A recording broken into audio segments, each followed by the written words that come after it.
नमस्कार मंडळी. जाणीचे यज्ञकर्म.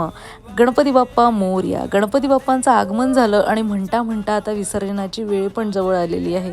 खरं तर हे आपल्याला अजिबात आवडत नाही, पण तरीही आपण या 10 दिवसात गणपती बाप्पासाठी मस्त मस्त नैवेद्याचे प्रकार करतच असतो. आज एकदम सोपा झटकन होणारा पंचखाद्याचा नैवेद्य मी तुम्हाला सांगणार आहे आणि बहुतेक तर घरी होतच असतो, पण माहिती नसेल तर नक्की करा.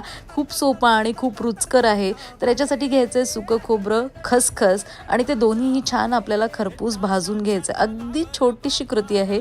त्याच्यामध्ये आपल्याला घालायची खारीक पूड. याच्याऐवजी तुम्ही खारकेचे तुकडे पण घालू शकता जर खारीक पूड नसेल.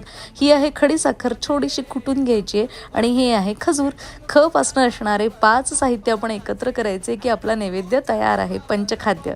याच्यामध्ये मी थोडेसे किसमिस आणि म्हणजेच बेदाणे अर्थात आणि थोडीशी वेलची पूड घातलेली आहे. ती ऑप्शनल आहे. नक्की करून बघा आणि गणपती बाप्पाला हा नैवेद्य जरूर द्या.